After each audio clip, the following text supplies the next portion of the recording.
Is Bitcoin a Ponzi scheme? Let's take a look at what exactly went on the internet today with Boris Johnson and Michael Saylor. Not only that, we're going to obviously do a Bitcoin update. There's a couple different things I want to share with you guys in today's Bitcoin video. Guys, I make pretty much daily Bitcoin content. You know, sometimes we have a slow news day and I take a day off. But guys, for the most part, if you want to know all things about Bitcoin, treasury updates, price predictions, news, anything that you need to know and you need to understand as to why Bitcoin is going to go to $1 million, this is the place for you. All I ask you guys to do is subscribe down below, and I'm going to keep on pumping out these videos for you guys. Okay, now let's get right into it. To start off, guys, price action. Bitcoin is at $70,000. We could see here, guys, it did actually hit 73,000 earlier today, and we pretty much wiped out all those gains. Okay, so yeah, I mean, it is what it is. In the past week as well, guys, we could see a bit of a little climb here, right, in the past month as well, some volatility, but for the most part, guys, we've just been in that $60,000 to $70,000 range. Okay, now I do think that we are going to be in a pretty boring market. I think that with everything going on in the world, I don't see how Bitcoin magically teleports up this year, but I'm still accumulating, I'm still buying, and I'm still excited. Now, let's talk about it. Boris Johnson. Now, this guy was the former Prime Minister of the UK. From what I understand, this guy's an idiot, and he did a terrible job. Correct me if I'm wrong. I'm Canadian, so hey, my politicians aren't any better. Regardless, he says, I've long suspected Bitcoin is a giant Ponzi scheme, and now I'm hearing tales of woe that make me fear I'm right. Now, Boris Johnson, basically this is a Daily Mail article, right?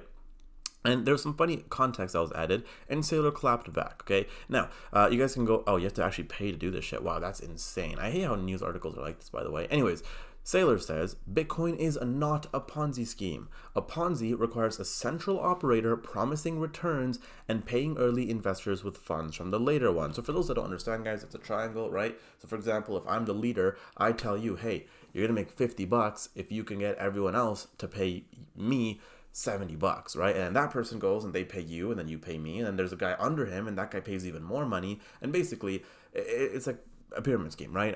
In Toronto, we had something called a loom, which is pretty funny. A lot of the Forex pyramid schemes exists, or sometimes they call them a multi-level marketing. For the most part, a lot of them are Ponzi schemes. There's so many of them, right? Now, the thing about Bitcoin is, guys, no one that owns Bitcoin, because there is no one that owns Bitcoin, right?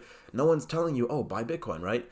For example, I could tell you to go buy Bitcoin, but I don't own Bitcoin, right? In the sense that Bitcoin's not my company, it's not my crypto. I own a Bitcoin myself, yes, but there's no president, CEO, or leader of Bitcoin, right? It just doesn't exist. So with that being said, Bitcoin has no issuer, no promoter, and no guaranteed return. Just an open, decentralized monetary network driven by code and market demand. And guys, the key word here is this is literally driven by code and market demand, right? You can't change Bitcoin, you can't alter it, you can't do anything to it other than buy and sell, right? Now, there's people like me, we could definitely talk about Bitcoin and kind of orange pill people, teach them and show them why Bitcoin's amazing and why it's this great asset that will one day go to $1 million. But other than that, guys, that's pretty much it, right? Now, speaking of Saylor as well, guys, again, I want to make this very clear. On my channel, guys, I'm going to give you guys the truth. I'm going to be honest with you guys. And in these videos, there's going to be a main topic, and there's always going to be like a little blurb and some little things as well in the middle part of the video. Okay, so moving on to that, Stretch. And guys, I made videos on Stretch STRC. For those that don't know, guys, Stretch is one of Saylor's products that has recently been going crazy. It has had insane amounts of volume, and Stretch is now allowing Michael Saylor to buy even more Bitcoin every single week. So it's been nuts. So this is a record-shattering week, right? It is estimated that there is 10,767 Bitcoin across 4 active days, right? That means that, guys, they've been able to accumulate 10,000 Bitcoin this week by doing nothing, right? Literally free money, right? Now, again, there are some estimates, right? Some people are saying it might be under 8,000. Some people are saying it might be actually over 12,000, right? But for the most part, at an average of about 10,000, that would be pretty freaking nuts. Okay, now, guys, with that being said, Stretch, I'm going to make a whole separate video on what exactly it is. I've already made a couple of videos on Stretch, but definitely go ahead and check those out. Ticker STRC if you guys are interested. Okay, now moving forward, the Bitcoin Fear and Greed Index is still in extreme fear, guys. I mean, which is nuts, right? I don't see how people aren't continuously buying. I personally do think I need to be buying some more Bitcoin as well, but I think I might be buying some Stretch, which again, I'll talk about in a future video, guys, because yeah, I do obviously own a lot of Bitcoin as well. Now, Bloomberg also publishes a report report titled Bitcoin Near Zone Where Past Bear Markets Have Bottomed Out. Now, me personally, guys, I don't know if we have bottomed out for the bear market. In fact, no one does. Yes, you could look at previous data, but history often rhymes. And I think if there's one thing that 2025 taught us is that sometimes history doesn't have to rhyme. Maybe it will, half rhyme, if that makes sense, okay?